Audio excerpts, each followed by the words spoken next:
Baik,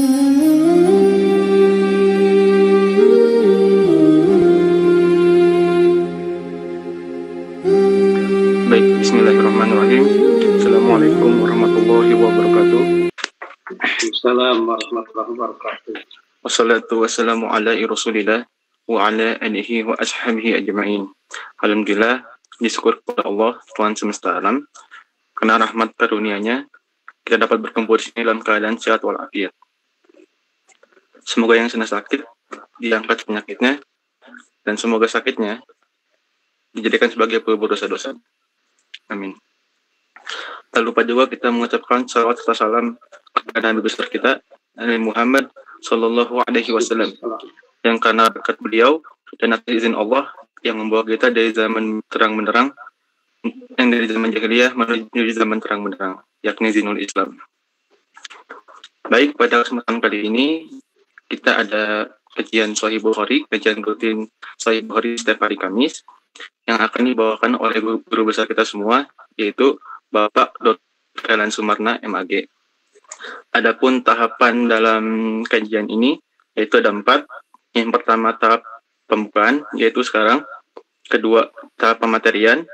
Ketiga, tahap diskusi. Keempat, tahap penutup. Baik, sebelum kita mulai acara kali ini, mari kita ucapkan basmalah bersama-sama. Bismillahirrahmanirrahim. Baik, kepada Bapak Dr. Elan Sumarna, MAG, waktu dan tempat dipersilahkan. Baik, terima kasih. Jadi, Bismillahirrahmanirrahim. Assalamualaikum warahmatullahi wabarakatuh. Alhamdulillahirabbil alamin, wal aqibatu lil muttaqin, wala udwana illa 'alal zalimin. Asyhadu an la ilaha illallah wahdahu la syarikalah wa asyhadu anna Muhammadan abduhu wa rasuluhu la nabiyya ba'da. Allahumma shalli wa sallim ala sayyidina mursalin Muhammadin wa ala alihi wa sahbihi ajma'in. Amma ba'd. Ayyuhal hadirun, a'azzakumullah, usikum wa iyaya bittaqwallah. Hadirin hamba Allah yang budiman, alhamdulillah pada kesempatan sore ini kita bisa kembali bersua dalam kajian hadis, yakni kajian hadis Bukhari, yang pada kesempatan ini kita masih berbicara tentang Kitabul Ilmi. Jadi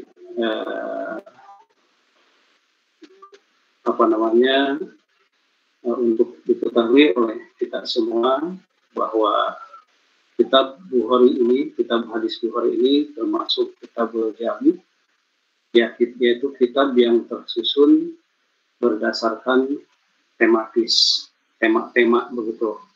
Nah, yang sudah kita lalui itu adalah tema tentang Kitabul Bada'il Wahyi, tentang kitab permulaan turunnya wahyu. Itu alhamdulillah sudah kita bahas.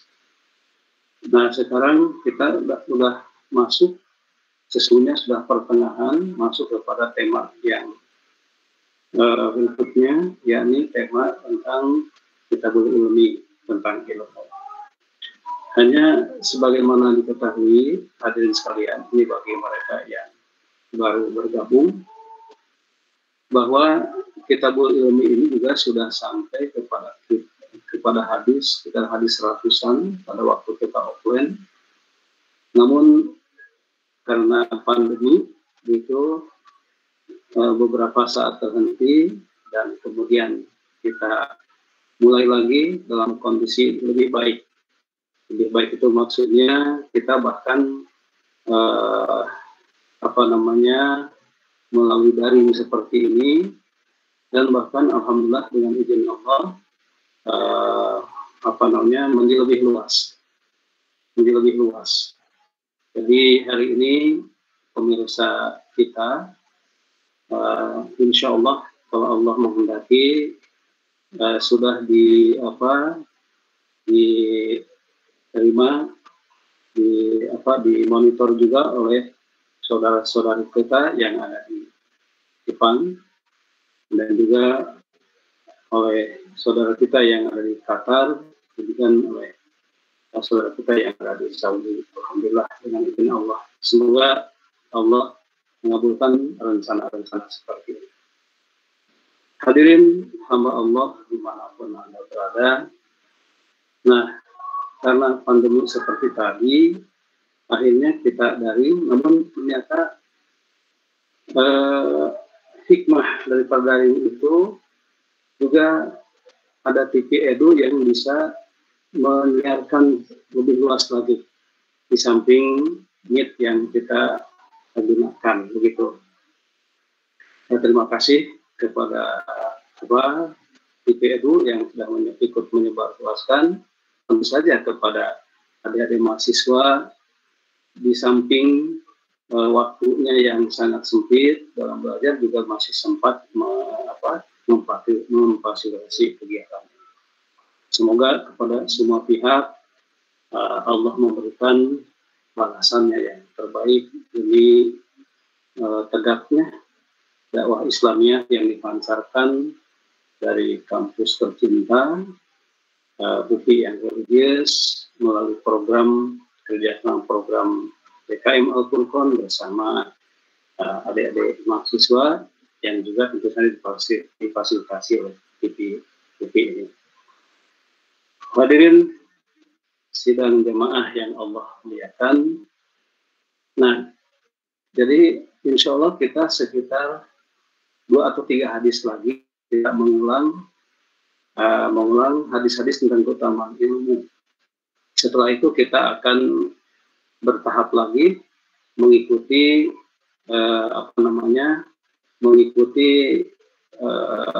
alur daripada kitab itu sendiri. Nah, hadirin sekalian, jamaah yang Allah muliakan. Nah, hari ini dirasa kita akan masuk dulu pada pembukaan keutamaan ilmu, yang dimana Imam Bukhari itu mengutip ayat surat Al-Mujadilah ayat 11. Jadi ini bukan tafsir ayat ya, sekalian, tapi karena memang Imam Bukhari sendiri membuka kitab ilmu itu dengan ayat ini. Bisa dibuka oleh hadirin sekalian yang punya kitab Bukhari-nya. Kitab bisa atau lebih bagus lagi bisa download di internet. Karena kita ini sekarang musim e-book. Nah, hadirin sekalian, jamaah yang Allah muliakan, di pembukaan kitab ilmu itu ada bab tentang keutamaan ilmu. Nah, pada bab keutamaan ilmu itu, Imam Bukhari sengaja meluangkan waktunya untuk mengutip Quran surat Al-Mujadilah ayat 11. Di sini Allah Subhanahu wa taala berfirman, A'udzubillahi minasyaitonirrajim. Ya ayyuhalladzina amanu idza qila lakum tafassahu fil majalis tafsahu yafsahillahu lakum wa idza qila zuzu wanzuzu yarfa'illahu alladzina amanu minkum walladzina utul ilma darajat. Allahu bima ta'maluna khabir. Surat Al-Mujadilah ayat 11. Hadirin sekalian, ini Allah berfirman, ya ayyuhalladzina amanu, wahai orang-orang yang beriman, idza qila lakum, apabila diceritakan kepada kalian, ini ada tafassahu, nah gitu ya, apabila dikatakan kepada kalian, berlapang-lapanglah kalian fil majalis, di dalam berbagai majelis. Fafsahu, maka berlapanglah kalian. Jika dikatakan berlapang-lapanglah, maka segera berlapang-lapanglah. Yafsahillahu, niscaya Allah akan melapangkan lakum kepada kalian, ya. Nah, jadi apabila dikatakan dalam majlis itu berlapang-lapanglah kalian, berlapang dadalah kalian, maka fafsahu, maka segeralah berlapang dada. Nah, kalau kita bersegera untuk berlapang dada, maka yafsahillahu, niscaya Allah akan melapangkan dada kalian. Gitu ya. Nah itu. Wa idza qila, dan apabila dikatakan umzuzu, ya, berdirilah kalian, fangzuzu, maka hendaklah kalian berdiri, gitu ya. Nah, kalau memang keadaannya seperti itu, ya, sifatnya gayung bersambut seperti itu, maka kemudian niscaya lagi di sini. Di sini ada sebab syarat, ya. Nah, kalau memang kita ini disuruh berlapang dada, segera kita berlapang dada. Kemudian kalau kita disuruh untuk segera berdiri, maka segeralah kita berdiri. Nah, apabila keadaan kita ini seperti itu, terjadi gayung bersambut seperti itu, maka Allah akan memberikan akibatnya, yakni yarfa'illahu, niscaya Allah akan mengangkat alladzina amanu, ya, mengangkat alladzina amanu, mereka yang berilmu, minkum, di antara kalian, walladzina utul ilma, dan mereka yang diberikan ilmu, darajat, beberapa darajat. Nah, hadirin rahimakumullah, jadi Allah mengangkat derajat mereka yang berilmu, mereka yang beriman, dan mereka yang berilmu, beberapa derajat itu bukan sesuatu yang gratis, tetapi merupakan akibat dari sebab-sebab yang kita lakukan. Sebabnya itu apa? Sebabnya itu bahwa kita ini selalu gayung bersambut atas apa yang diperintahkan Allah kepada kita. Sehingga dengan responsifnya kita tadi terhadap perintah Allah tadi, maka yarfa'illahu. Nah, yarfa' Allahu, kan kalimatnya itu jajem. Yarfa', niscaya mengangkat siapa Allahu, Allah. Mengangkat siapa? Alladzina amanu minkum, mereka yang beriman di antara kalian, walladzina utul ilma, dan mereka yang diberikan ilmu, darajat, beberapa derajat. Nah, terhadap semua itu tentunya hadirin sekalian, wallahu bima ta'maluna khabir, dan Allah terhadap apa yang kalian kerjakan itu khabir, maha mengetahui. Nah, hadirin sekalian, inilah pada bab keutamaan ilmu, sengaja Imam Bukhari sepertinya ingin menafsirkan surat ini, surat Al-Mujadilah ayat 11 ini. Jadi hadirin sekalian, kelihatannya untuk pertemuan ini sebenarnya dari kita keutamaan ilmu itu ada ayat ini, kemudian masuk ke hadis berikutnya. Tetapi kalau ini dipadukan pada waktu yang sempit ini, tentu saja tidak akan cukup. Oleh karena itu, izinkan pada kesempatan ini kita mengikuti alur Imam Bukhari dalam membahas tentang keutamaan ilmu itu, ialah dengan menafsirkan surat Al-Mujadilah ayat 11 dulu. Karena alurnya seperti itu, apa yang termaktub dalam kitab beliau. Nah, hadirin sekalian, ayat tadi sesungguhnya turun. Ayat tadi sesungguhnya turun. Nah, ayat tadi sesungguhnya turun berkaitan dengan masalah akhlak dalam bermajelis. Nah, begitu. Jadi ayat ini sesungguhnya turun berkaitan dengan akhlak kita dalam bermajelis. Yang dalam beberapa riwayat memang dikaitkan dengan majelis perang. Begitu. Di dalam beberapa riwayat memang dikaitkan dengan majelis perang. Begitu. Nah, dalam kaitan dengan itu, hadirin sekalian, apabila sudah ditetapkan, apabila sudah diputuskan berdasarkan musyawarah, ya, maka hendaklah dipatuhi. Kan kalimatnya jelas. Jadi kalimatnya jelas. Ya ayyuhalladzina amanu idza qila lakum tafassahu fil majlis, apabila diceritakan kepada kalian berlapang dadalah dalam majelis atas keputusan tadi, maka hendaklah fafsahu, kalian berlapang dada. Dan itu kalimatnya. Oleh karena itu, ketetapan dan keputusan dari hasil musyawarah hadirin sekalian hendaklah dipatuhi oleh semua unsur. Harus dipatuhi oleh semua unsur. Tentu saja dengan mengesampingkan beban-beban psikologis yang ada. Begitu akhlaknya.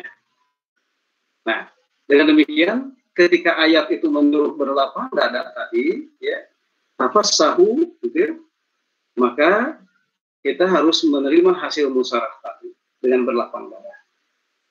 Adapun kalimat unzuzu, berdirilah kamu, ini adalah berkaitan dengan perintah bersegera setelah keputusan itu diputuskan. Begitu. Nah, jadi setelah keputusan itu diputuskan, segeralah kita berdiri dalam arti segera melaksanakan hasil musyawarah tadi dengan tidak ada tempo sedikit. Nah, inilah akhlak dalam bermajelis begitu. Hadirin sekalian. Jadi akhlak kita dalam bermajelis itu kalau sudah diputuskan sebuah ketetapan begitu, maka segera kita berlapang dada untuk menerima hasil musyawarah tadi, begitu. Ya, dan segera untuk melaksanakannya dengan tidak ada tempo sedikit pun. Kenapa begitu? Sebab kalau kita bertempo, maka di sini setan akan masuk memanjangkan angan-angan, ya. Karena tentu saja sebagai manusia, kita sebagai manusia atas keputusan-keputusan yang sudah ditetapkan, mungkin ada yang berkenan, mungkin ada yang tidak berkenan. Nah, ketika kita melaksanakannya dengan sebuah tempo, gitu ya. Jadi ada tempo, begitu.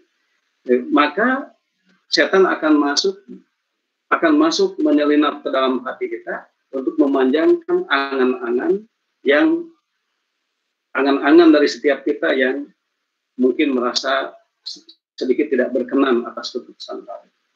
Oleh karena itu kalimatnya hadirin sekalian di sini jelas untuk memutus rantai setan yang selalu siap menyelinap ke dalam hati kita, maka kalimatnya jelas di sini tafassahu fil majalis fafsahu.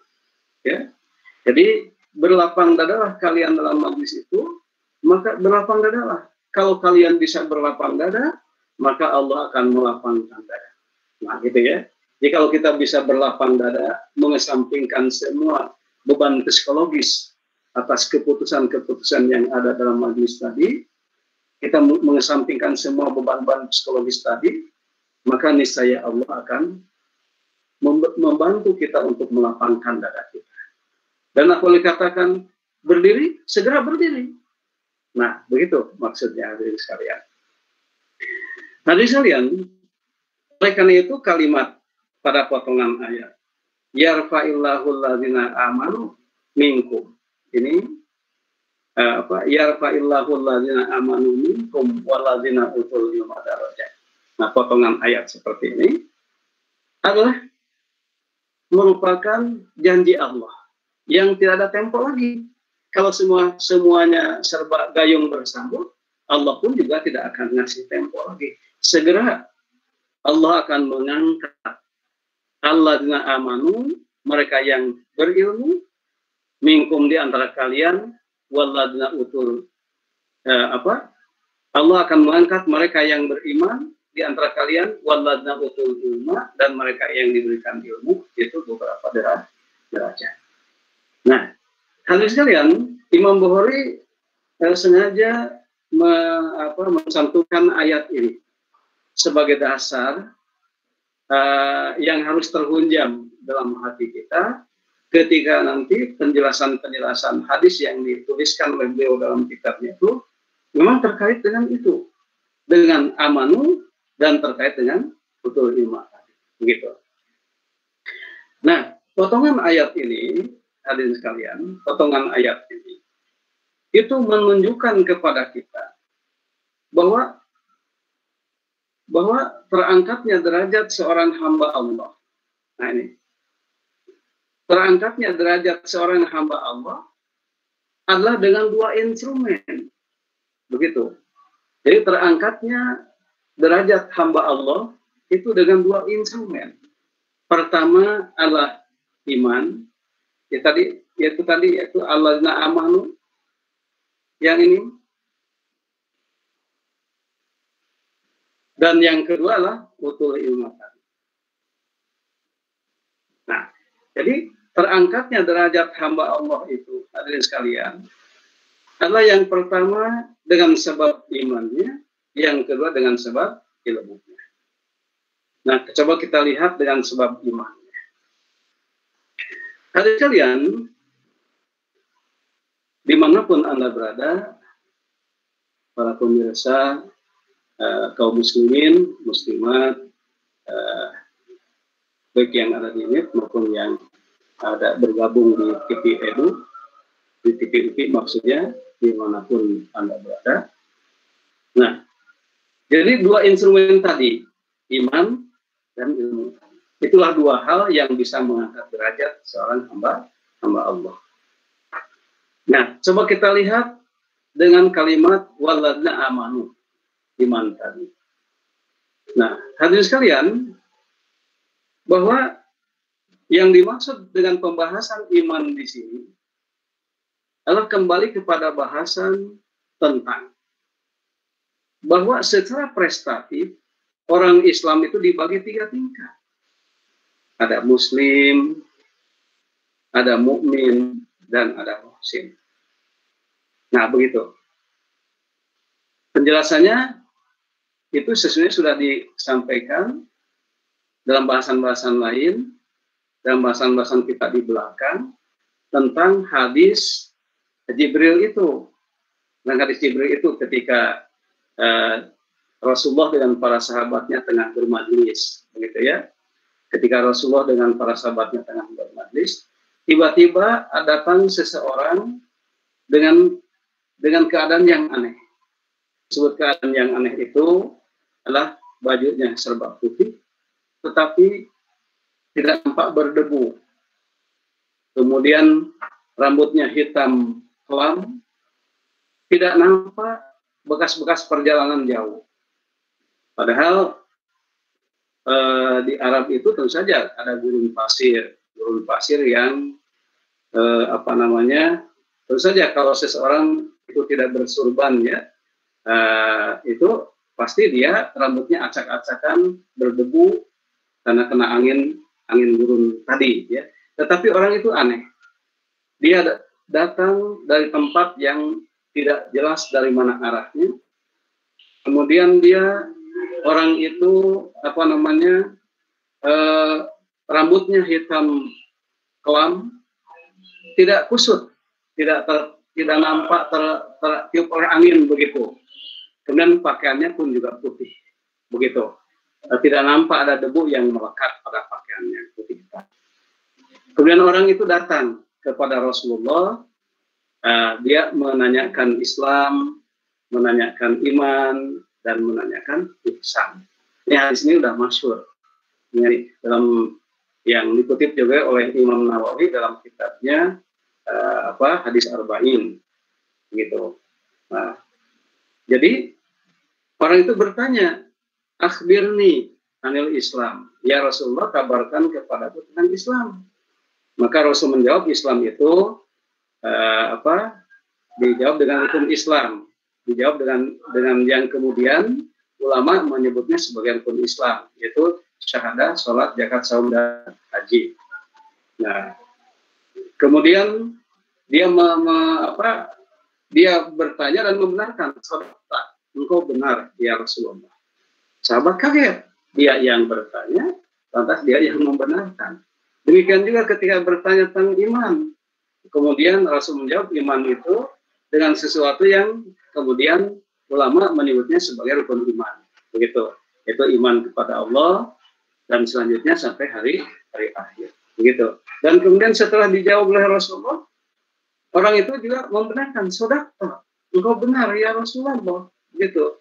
Kaget juga sahabat, begitu. Dia yang bertanya, dia yang membenarkan. Kemudian orang tadi bertanya juga tentang ihsan. Nah, kemudian Rasul menjawab, ihsan itu anta budallaha ka'annaka tarahu fa illam takun tarahu fa innallaha yarah. Jadi bahwa ihsan itu adalah engkau berbuat baik seolah-olah engkau memandang kepada Allah. Kalau memang tidak bisa memandang, maka Allah bisa memandang kita, kan gitu. Nah, hadirin sekalian, hamba Allah yang Allah muliakan, dari hadis ini kemudian Rasulullah membagi Islam itu secara prestatif kepada 3 tingkatan tadi. Ada Muslim, kemudian meningkat kepada tingkatan berikutnya mukmin, kemudian meningkat pada tingkatan berikutnya adalah Muslim. Jadi prestasi keislaman seseorang itu dilihat dari Muslim, mukmin dan muhsin, begitu. Nah, setiap Muslim pasti mukmin, setiap mukmin itu muhsin, namun tidak terbalik. Ya, muhsin, ya, setiap Muslim, jadi Muslim itu di atasnya mukmin, muhsin. Ya, jadi maksudnya setiap muhsin itu pasti mukmin. Mohon maaf. Setiap muhsin itu mukmin, setiap mukmin itu Muslim, namun tidak sebaliknya. Gitu. Jadi muhsin itu memayungi mukmin, mukmin memayungi Muslim. Namun Muslim bukanlah mukmin, mukmin bukanlah muhsin, begitu. Nah, kenapa begitu? Karena ketika seorang Muslim itu ingin mukmin, maka dia harus naik kelas. Ketika mukmin akan muhsin, juga dia harus naik kelas dulu, begitu. Nah, jadi iman dalam ayat yarfa'illahu alladzina amanu, iman di sini adalah iman pada pengertian di sini. Dan minimalnya dan maksimalnya ya sampai muhsin, gitu ya. Jadi kategori iman itu ada di sini, bukan ada di sini, begitu. Bukan ada di Muslim tadi. Nah, itu maksudnya. Nah, jadi kalau begitu, apakah kita ini mukmin atau Muslim atau muhsin? Nah, hadirin sekalian, tentu ada kriteria yang harus dipenuhi berdasarkan definisi yang sudah disampaikan pada pembahasan hadis tentang Jibril tadi. Nggak apa-apa, sekarang kita ulangi saja, walaupun sepintas. Bahwa yang dimaksud dengan Muslim itu, hadirin sekalian, adalah mereka yang dengan pengetahuannya akan halal dan haram, tapi masih sempat menganiayai dirinya dengan melaksanakan apa yang diharamkannya Allah dan meninggalkan apa yang dihalalkannya. Gitu ya. Jadi yang disebut dengan Muslim itu adalah mereka orang yang menganiayai dirinya dengan cara melaksanakan keharaman dan meninggalkan kehalalan, padahal dia tahu akan hal-hal tadi. Itu Muslim. Nah, oleh karena itu orang Islam itu orang yang menganiayai dirinya. Sementara orang mukmin, hadirin sekalian, mereka yang sudah teridentifikasi, mereka yang sudah tercirikan, yang sudah teridentifikasi dengan perkara yang wajib. Sementara yang sunnah boleh jadi dia masih tertinggal beberapa hal, begitu ya. Nah, kalau kita kan, kalau Muslim itu mungkin yang wajib dikerjakan, yang sunnah dikerjakan, tetapi yang wajib tidak optimal, yang sunnah pun tidak optimal. Kalau Muslim begitu. Tapi kalau mukmin itu mereka yang sudah teridentifikasi dengan perkara yang wajib, walaupun yang sunnah masih sesekali dia tinggalkan. Sementara yang muhsin adalah mereka yang sudah teridentifikasi dengan apa yang diwajibkan dan apa yang disunahkan. Begitu. Nah, itulah hadirin sekalian, jadi terangkatnya derajat seorang amanu, seorang mukmin itu adalah mereka yang sudah teridentifikasi dengan apa yang diwajibkan kepadanya dari iman-iman yang wajib ini, gitu ya. Jadi, apa yang diwajibkan kepadanya mereka sudah teridentifikasi, sudah dilaksanakan. Nah, hadirin sekalian, kalau kita berkaca kepada Quran surat Al-Hujurat ayat 15, itu tegas identitasnya seperti itu. Ada definisi dalam Quran surat Al-Hujurat ayat 15 tentang siapa orang yang beriman tadi, di samping kalau dalam hadis Jibril tadi adalah yang seperti itu tadi, yang mukmin tadi, dan yang maksimal kemudian melangkah kepada muhsin. Maka definisi dalam Quran surat Al-Hujurat ayat 15, Allah tegaskan bahwa definisi mukmin itu adalah, Allah berfirman, innamal mu'minuna, hanya saja. Nah, kalimatnya pakai innama, menegaskan dan menetapkan. Itu kan innama itu kan menegaskan, menetapkan gitu. Jadi innama, maka kalau terjemahannya yang terjemahan bagusnya, walaupun agak apa istilahnya, mengesampingkan sedikit kayak deh ya. Jadi innama, hanya saja, atau hanya saja, innamal mu'minuna, hanya saja yang disebut dengan mukmin itu. Jadi innamal mu'minuna, hanya saja mereka yang disebut dengan mukmin itu adalah alladzina amanu billah, mereka yang beriman kepada Allah, wa rasulihi, beriman kepada rasulnya, tsumma lam yartabu, kemudian pada implementasinya dia tidak ragu-ragu lagi. Mereka tidak ragu lagi dalam beriman kepada Allah dan Rasulnya. Kemudian dia disertai dengan jihad, wajahadu, baik dengan hartanya di amwalihim ataupun dengan dirinya, wa anfusihim, yakni fisabilillah, di jalan Allah. Nah, jadi hadirin sekalian, tegas di sini definisi iman itu adalah innamal mu'minun alladzina amanu billah wa rasulih tsumma lam yartabu wa jahadu bi amwalihim wa anfusihim fisabilillah. Nah, kalau sudah memiliki kriteria iman seperti ini, hadirin sekalian, nah gitu ya, maka Allah menyimpulkan ulaika humus shodiqun, mereka itulah orang-orang yang imannya benar. Ulaika, mereka itulah mereka itu as-shodiqun, yang mereka itu sidik, yang mereka itu ucapan imannya menetapi sifat hakiki dari iman, yaitu as-shodiq, sidik tadi. Nah, memang iman itu seorang mukmin bisa bisa dikatakan mukmin yang sejati apabila sudah memenuhi kriteria inti daripada iman, adalah sifat inti daripada iman adalah sidik.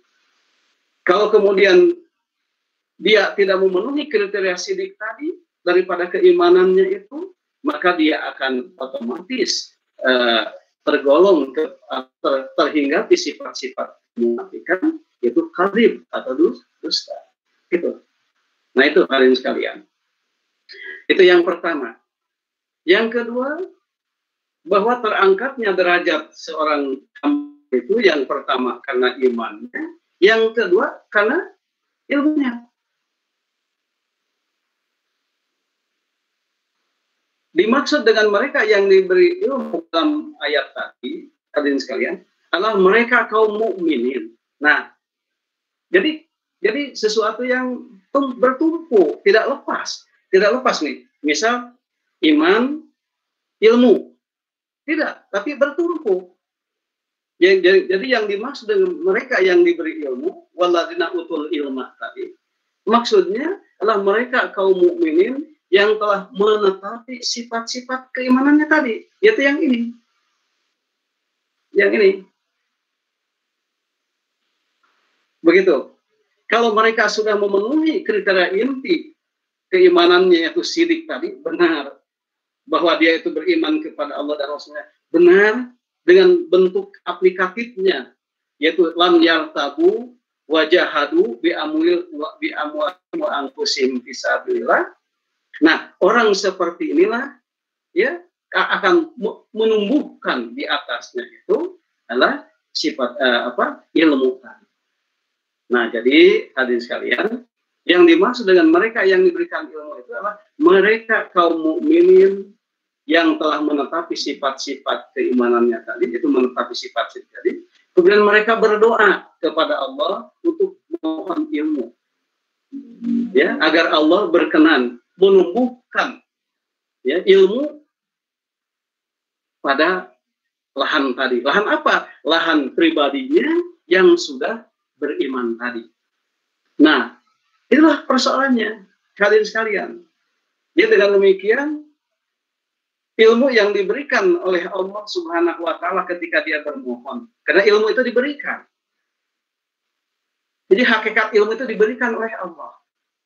Ya, adapun kalau kita mencari sana, mencari sini, itu adalah urusan kasar, urusan manusiawi.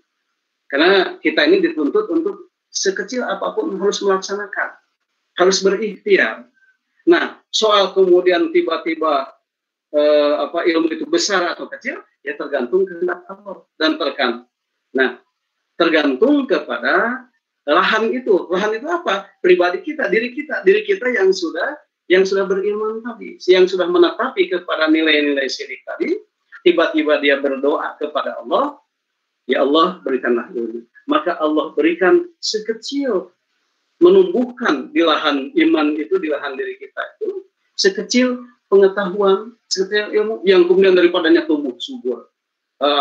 Ilmu tadi kemudian tumbuh subur seperti itu. Ingat hadirin sekalian, ketika kita membahas tentang hadis Rasulullah yang mengatakan bahwa kata Rasulullah, ini juga sudah dibahas pada pertemuan yang lalu. Rasulullah mengatakan masaluma, kira-kira begitu kalimatnya, masaluma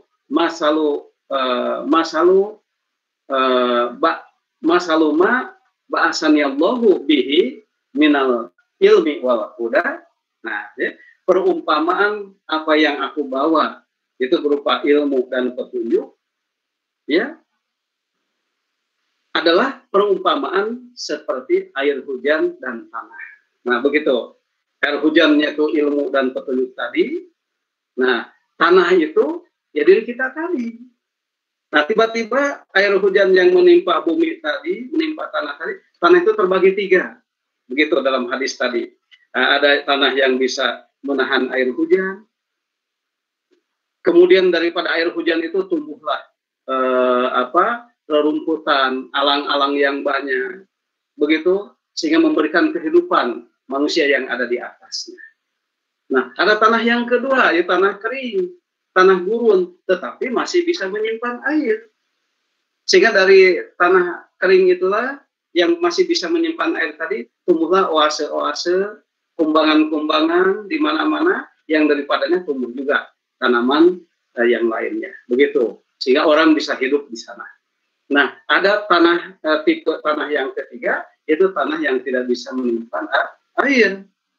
Ya, mungkin berupa lembah-lembah, ya, atau tanah datar, ya tanah lembah-lembah yang air itu terbuang ke hilir, begitu. Nah, tanah yang dimaksud itu dalam ayat ini, kalau dikaitkan dengan ayat ini adalah alladzina amanu tadi. Nah, orang yang amanu itulah yang ketika berdoa, ya Allah berikan ilmu, ya, maka Allah turunkan ilmu yang dibawa oleh Rasul tadi berupa ilmu wal huda tadi, kemudian Allah turunkan dengan derasnya dan masuklah ke dalam relung-relung hati kita, tanah-tanah, yaitu hati-hati kita yang iman tadi, begitu. Nah, hal ini karena Rasulullah juga berdoanya seperti itu. Ini doa Rasulullah, hadirin sekalian, ya, dalam Quran surah Toha ayat 114. Allah berfirman, Fata'allahu al-Maliku. Maha tinggi Allah, al-Maliku, Allah itu al-Malik, al-Haqqu, dan yang hak, ya. Di maha tinggi Allah, yang Allah itu al-Malik dan al-Haq, yang Allah itu al-Malik serta al-Haq, begitu. Nah, kemudian Allah firmankan, wala taj'al bil Qur'an min qabli an yubdo ilaika wahyu. Nah, jadi janganlah engkau Muhammad bersegera dalam menyelesaikan Quran, ya, membaca Al-Quran, ya, atau ya jangan terburu-buru sebelum selesai wahyu itu kepada. Oke. Nah, tetapi yang dimaksud itu adalah kalimat wa rabbi zidni ilman. Ini doa Rasulullah, ya, sebagaimana Allah perintahkan kepada Rasulnya, waqul, dan berdoalah engkau Muhammad, ya, Rabbi zidni ilman. Ya Allah, wahai Rabb, tambahkan kepadaku ilmu. Jadi ilmu itu memang diberikan oleh Allah. Begitu, ilmu itu diberikan oleh Allah. Nah, akan tumbuh subur ilmu itu dalam lahan tadi, asal lahan iman tadi. Tumbuh subur. Jadi ilmu itu ibarat tanaman, kalau begitu hadirin sekalian. Ibarat tanaman yang terus bercabang, naik ke angkasa, ya, bercabang, kemudian berdaun lebat, naik ke angkasa, dan pada akhirnya berbuah. Begitu. Yang buahnya berupa akhlak mulia. Gitu. Nah, dan sekalian, oleh karena itu jelas bahwa siapa sesungguhnya orang yang berilmu itu. Orang yang berilmu itu tidak lain adalah mereka sebaik-baiknya orang yang beriman, kalau begitu. Jadi orang yang berilmu itu tidak lain dan tidak bukan adalah mereka yang sebaik-baiknya beriman. Ya, mereka yang sebaik-baiknya orang yang beriman. Sebagaimana disebut dalam Quran surat Al-Imran ayat 7. Allah berfirman, "Walladzi anzala 'alaikal kitab." Dialah yang menurunkan kepadamu Muhammad Alkitab. Minhu, dari Alkitab tadi ada ayatun muhkamatun. Ada ayat-ayat yang muhkamat, yang tetap petunjukannya, dan ayat-ayat itulah yang kemudian menjadi umul kita, menjadi pokok daripada wahyu tadi, gitu ya. Wa ukhra, adapun selainnya mutasyabihat. Nah, selainnya yang mutasyabihat. Nah, persoalannya pada ayat mutasyabihat itu. Adapun orang-orang yang fi qulubihim zaygun, adapun terhadap orang-orang yang hatinya tidak beriman dengan benar, masih ada penyakit yang mengendalikan dirinya, maka fayat tabiuna matasyabah. Mereka mengikuti mencari celah dalam ayat-ayat yang tasyabah tadi. Kenapa? Ya tadi ibtigo al fitnah, karena hendak mencari fitnah. Ya, hendak mencari fitnah, kan dasarnya tadi fi qulubihim zaygun. Ada penyakit dalam hatinya. Sehingga dengan ada penyakit dalam hatinya, mereka mencari celah dari ayat-ayat yang mutasyabihat tadi. Karena ya mereka ingin dengan celah itu melahirkan fitnah kepada kaum mukminin, begitu. Nah, dan kemudian wabtigo ta'wilihi, dan mencari takwil-takwilnya. Ya tentu saja dalam rangka membenarkan motivasi-motivasinya, membenarkan hawa nafsunya, begitu. Mencari fitnah, dicarilah fitnah-fitnahnya, agar apa yang dia lakukan dari hawa nafsunya tadi itu dilegitimasi oleh ayat-ayat tadi. Atau dalam bahasa lain, mereka itu melakukan cocok logi, ya, melakukan cocok logi, begitu. Nah, padahal wa ma ya'lamu ta'wilahu, tidak ada yang bisa mengetahui akan takwilnya tadi, illallah, kecuali Allah. Nah, kalimat yang ingin kita fokuskan adalah di sini, hadirin sekalian. Nah, di sini, ya. Nah, jadi warasihuna fil ilmi. Nah, adapun mereka yang dalam, yang amat mendalam pemahaman ilmunya, ya.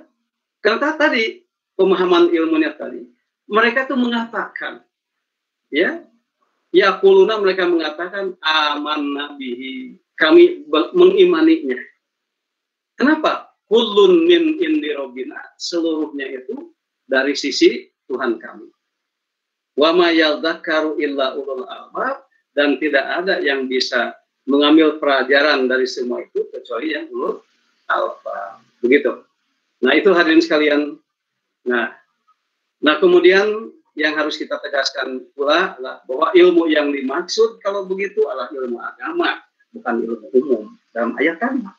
Lagi-lagi kembali kepada apa yang sering disampaikan, bahwa apa-apa yang dibesarkan oleh Allah, apa-apa yang diunggulkan oleh Allah, sampai kemudian malaikat itu mengepakkan sayapnya, gitu ya. Kemudian ikan di lautan dalam hadis itu sampai di ikan di lautan yang terdalam pun juga berdoa kepada Allah, kepada mereka penuntut ilmu. Maka ilmu yang dimaksud adalah ilmu agama, bukan ilmu umum. Kenapa begitu? Karena ilmu agama itu adalah fardu ain, sedangkan ilmu umum itu fardu kifayah.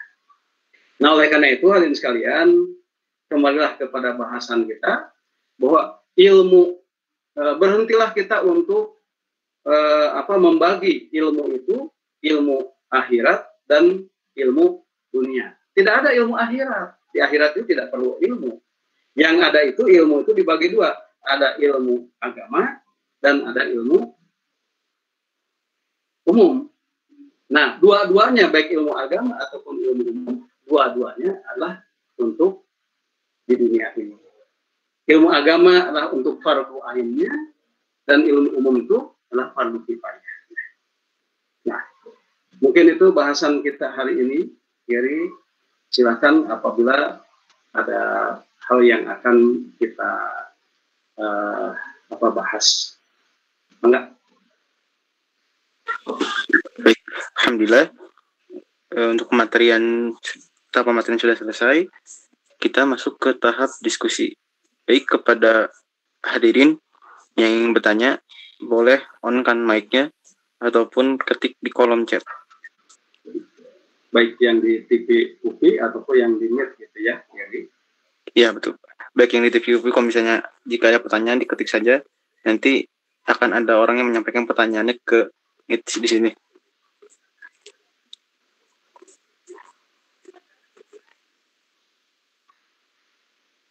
Jadi sambil menunggu pertanyaan, jadi mohon maaf mungkin hadirin sekalian bahwa pada kesempatan ini kita tidak ngaji hadis, tapi ngaji ayatnya dulu, karena memang Imam Bukhari mengutip ayat itu dulu sebelum masuk ke hadis-hadis yang dia kutip.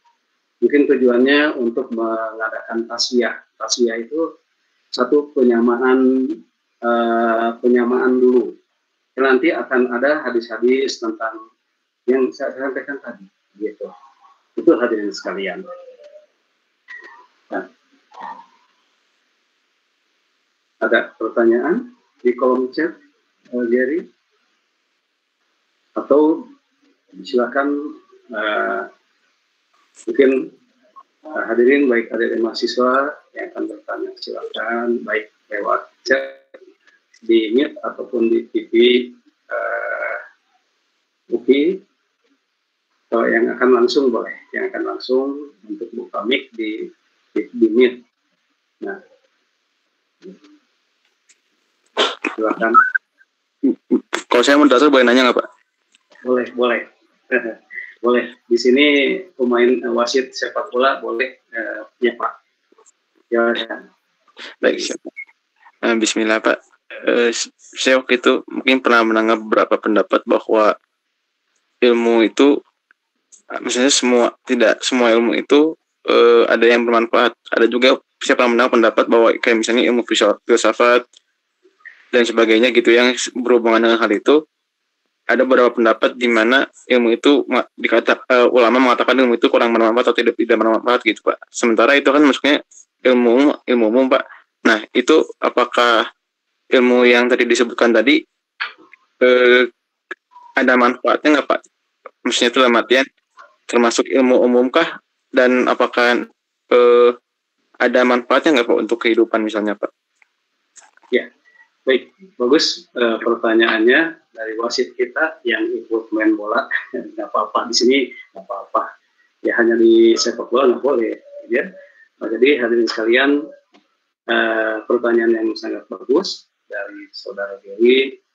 bahwa apakah ilmu umum itu bermanfaat? Tentu saja, kalau dilihat dari kemanfaatan secara umum tentu bermanfaat, begitu ya. Hanya persoalannya kemanfaatan itu karena ilmu umum itu kan sifatnya bebas nilai, ya. Bebas nilai maksudnya ilmu umum itu tidak berbicara baik dan buruk. Ilmu ekonomi tidak berbicara tentang baik dan buruk, begitu.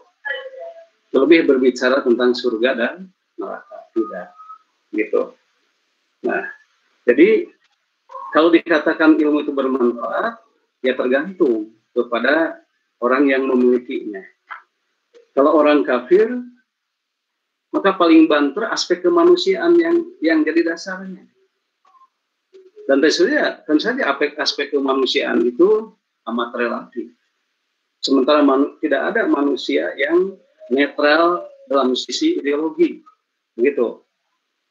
Tidak ada manusia yang netral dalam sisi ideologi, dari sisi ideologi, begitu. Oleh karenanya, hadirin sekalian,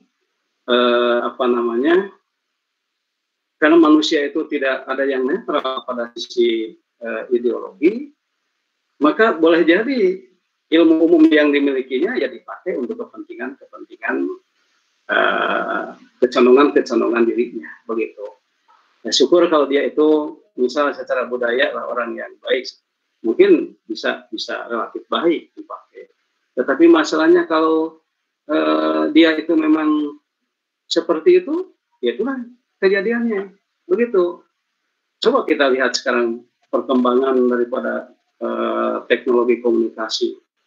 Sekarang ada yang menemukan bahwa orang bisa men-setting wajah seseorang mirip dengan yang lain, kan begitu. Nah, ya kemampuan itu kan tidak ada yang menuntun ke arah baik atau buruk, begitu. Nah, oleh karena itu, kalau dilihat dari kemanfaatan tentu bermanfaat, ya, dari sisi keumuman, tetapi tetap rentan karena manusia itu tidak ada yang netral dari sisi ideologi. Nah, oleh karena itu ilmu umum itu akan bermanfaat dan akan memberikan pahala yang mulia, ya, di dalam sisi pandang Allah, kalau ilmu umum itu tumbuh tegak dimiliki oleh seorang mukmin tadi, begitu. Oleh seorang mukmin tadi. Mukmin yang mana? Tadi mukmin yang iman tadi. Itu mukmin yang iman tadi. Tentu saja seorang mukmin yang bisa menyetir, mengendalikan ilmu umum itu pada ilmu yang bermanfaat dalam pandangan Allah, adalah mukmin yang menetapi kepada sifat-sifat syirik tadi, bukan muslim, begitu. Itu maksudnya. Baik, itu dari oleh karena itu proporsinya tetap dikembalikan dulu bahwa utul ilmu di sana itu adalah ilmu agama. Itu dikembalikan kepada proporsi hakikinya dulu, gitu. Itu maksudnya. Ya, baik, silakan Gary. Baik, terima kasih Pak. Ini ada pertanyaan lagi Pak. Silakan. Dari saudari Neng Puja Sri Rahayu. Izin bertanya Pak, bagaimana cara agar mengatasi saat diri sedang dalam keadaan futur atau malas dalam menuntut ilmu Pak? Syukron, jazakallahu khairan katsiran Pak. Ya, terima kasih. Bagus sekali pertanyaannya dari saudari kita. Jadi bagaimana mengatasi kondisi kita yang futur sehingga kita lemah untuk melaksanakan amal baik, salah satunya adalah melaksanakan amal soleh, salah satunya adalah menuntut ilmu, begitu. Ya, itu ilmu agama dan kemudian saja ilmu umum di mana wajib kifayah. Dua-duanya wajib tadi, yang satu wajib ain, yang satu wajib kifayah. Nah, jadi hadirin sekalian, ya kembali kepada kaidah bahwa iman itu yazid bi taatillah yanqus bi maksiatillah. Begitu. Iman itu akan bertambah dengan cara taat kepada Allah. Dan iman itu akan berkurang dengan maksiat kepada Allah tadi. Nah, kalau kemudian kita futur, berarti indikasi bahwa kita ini disadari ataukah tidak melaksanakan kemaksiatan kepada Allah. Begitu. Nah, itu. Nah, memang kondisi pandemi seperti ini di mana semua kita umumnya ada di rumah. Ya, umumnya ada di rumah. Guru ada di rumah umumnya. Pelajar, mahasiswa dan pelajar ada di rumah umumnya. Begitu. Ya, bapak-bapak dan ibu-ibu dosen, ya masyarakat seluruhnya ada di rumah. Ini kondisi seperti ini memang menyebabkan kita lagi-lagi futur. Kenapa? Ya kan di rumah itu kan itu tadi kita terninak bobokkan dengan kondisi di rumah. Dalam sisi di rumah itu kan kita santai, lupa akan apa yang harus kita lakukan. Nah, dengan seperti itulah pada akhirnya hadirin sekalian, kita di rumah itu menjadi futur.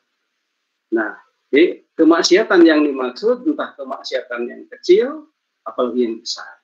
Nah, yang kecil akan bertumpuk-tumpuk menjadi besar. Nah, begitu. Nah, oleh karena itu sudah jelas indikasinya bahwa kefuturan itu karena kemaksiatan yang kita lakukan.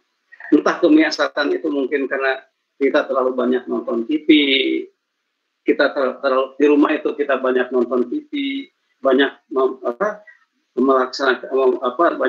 melakukan membuka game-game di internet begitu, kemudian membaca hal-hal yang tidak perlu. Akibatnya karena kita di rumah itu keluangan waktu itu dilakukan untuk nonton TV, mendengarkan musik dan lain sebagainya seperti itu. Ya, betullah kita. Karena itu adalah sebuah kemaksiatan. Begitu, sebuah kemaksiatan. Nah, kalau kita sudah futur, ya tidak ada lagi kekuatan untuk melaksanakan amal soleh. Oleh karena itu, kembali kepada rumus. Kalau kita ingin tidak futur, tadi al-iman yazid bi ta'atillah. Bahwa iman itu akan naik dengan cara melalui melaksanakan ketaatan kepada Allah. Ketaatan kepada Allah yang bisa dilakukan di rumah, satu adalah membaca Al-Quran. Perbanyak membaca Al-Quran. Ya. Kemudian yang kedua, perbanyak bertaklim. Taklim ilmu agama. Kalau ilmu umum sudah kewajiban kita ya, karena itu pilihan kita.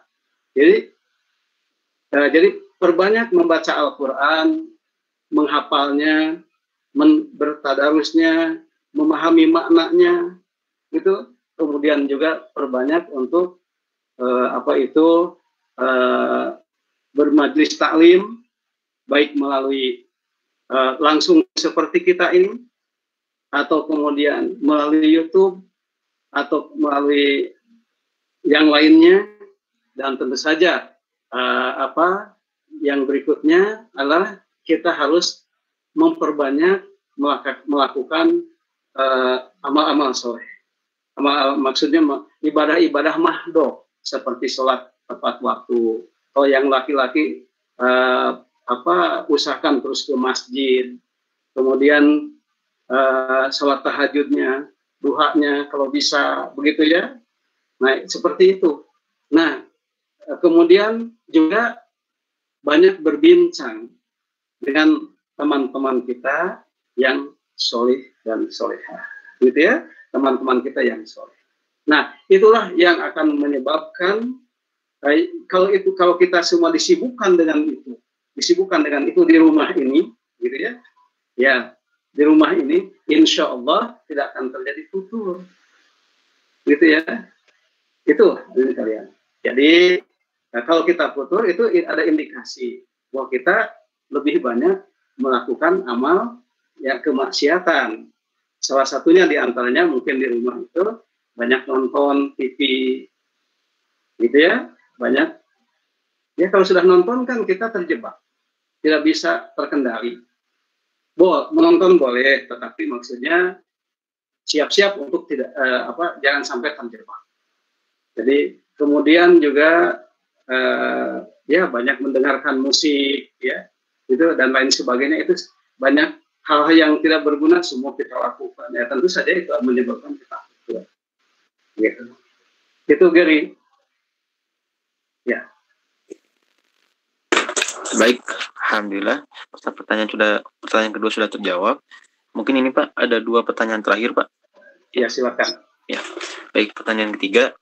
Izin bertanya moderator, punten Bapak, apakah tuntutlah ilmu hingga ke negeri Cina itu merupakan teks hadis?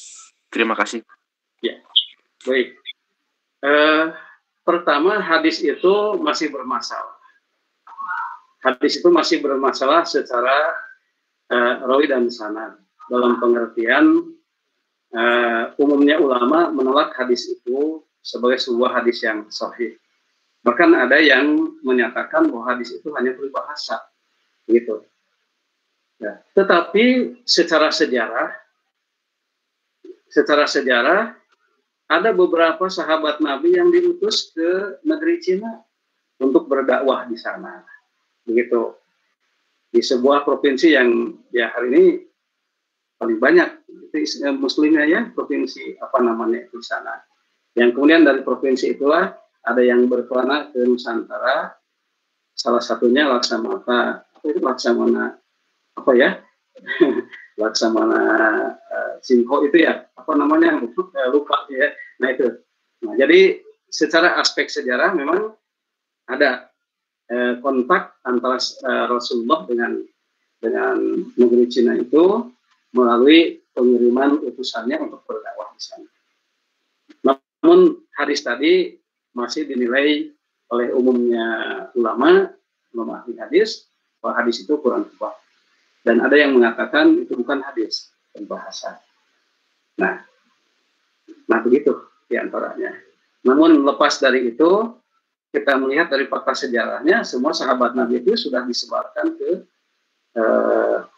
belahan dunia, termasuk ke Cina. Tapi ada juga yang mengatakan Cina di sana bukan Cina itu katanya. Ada juga yang mengatakan Cina di sana boleh jadi timur jauh, dalam arti Nusantara, begitu. Ada juga yang mengatakan, karena memang sahabat Nabi juga ada yang sampai ke Aceh. Bahkan beberapa penutur sejarah, walaupun masih diperdebatkan, itu ada yang dari kalangan bangsawan dari kerajaan Galuh di Jawa Barat itu, ada yang telah jumpa dengan sahabat. Ya, jadi dia termasuk tabiin kalau gitu, karena jumpa dengan sahabat Ali bermula jamah di sana bersama Imam Ali. Bahkan ada katanya ada yang terjadi membantu peperangan pada waktu ya, jadi begitulah ya. Jadi seperti itu. Jadi paling tidak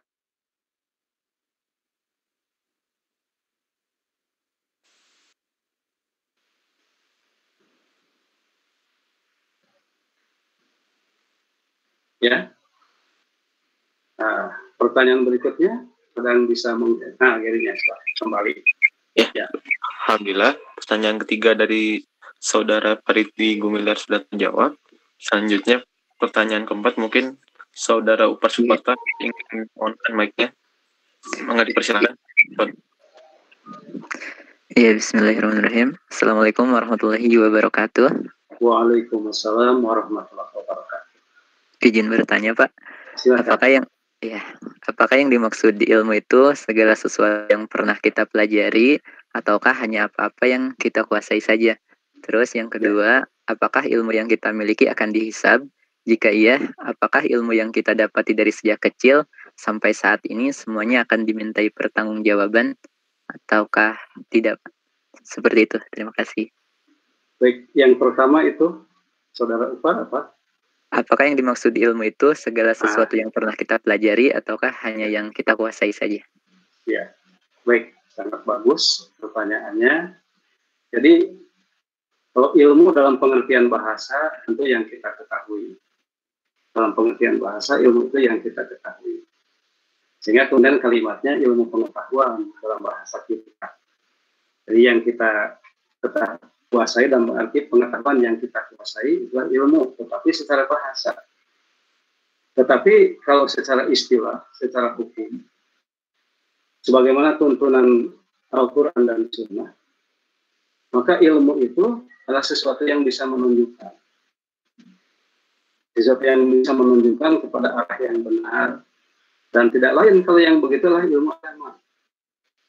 Bagaimana dengan ilmu lain, ilmu pengetahuan? Itu nilainya hanya sebuah kecendekiaan. Kecendekiaan kita. Jadi itu ilmu umum itu sebuah kecendekiaan kita saja. Ya, yang bisa kita jadikan instrumen bagi seorang mukmin, ilmu kecendekiaan itu bisa jadikan sebagai sebuah instrumen untuk lebih mendekatkan diri kepada Allah Subhanahu wa Ta'ala di samping ilmu agama. Nah, begitu. Berikutnya, apakah ilmu yang kita miliki itu akan dihisab? Jika iya, apakah ilmu yang pernah kita pelajari sejak kecil sampai saat ini akan dihisab semua? Ya, tentu ilmu yang kita pelajari itu akan dihisab. Dimulai dari kesadaran kita. Tapi dimulainya dari semenjak kecil maksudnya dimulai dari kita balik. Nah, dimulai dari kita balik, maka ilmu itu akan bisa. Gitu. Begitu. Iya, jazakallah Ustaz. Amin, sama-sama. Wah, iya. Jadi silakan, karena waktunya sudah lebih dari ini.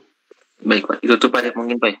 Ya, jadi sebelum ditutup, hadirin yang Allah banggakan, yang Allah muliakan, baik adik-adik mahasiswa, Bapak Ibu dosen yang terhormat, para karyawan yang terhormat, juga tidak lupa masyarakat di seluruh Nusantara, dan terlebih katanya kami sekalian, kita ini juga disaksikan oleh beberapa saudara kita yang ada di Jepang, yang ada di Qatar, juga ada di Saudi, juga menyaksikan program kita. Masya Allah, mudah-mudahan Allah memberkati semua kita dan meluruskan jalan kita menuju jalan yang terbaik.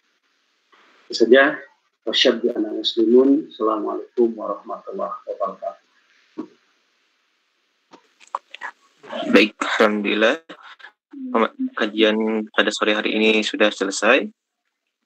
Terima kasih kepada hadirin yang sudah menyempatkan waktunya untuk hadir pada majelis kajian ini. Semoga dengan kita menghadiri majelis ilmu ini, kita mendapatkan pahala menuntut ilmu ya. Dan terutama pahala tersebut akan berbalik kepada pemateri kita, yaitu guru besar kita, Bapak Dr. Alan Sumna, MAG. Baik, kurang lebih mohon maaf jika ada salah kata dari saya sebagai moderator. Kita akhiri dengan doa kifaratul majelis. Subhanakallahumma wa bihamdika asyhadu alla la ilaha illa anta astaghfiruka wa atubu ilaik. Saya pamit undur diri. Assalamualaikum warahmatullahi wabarakatuh.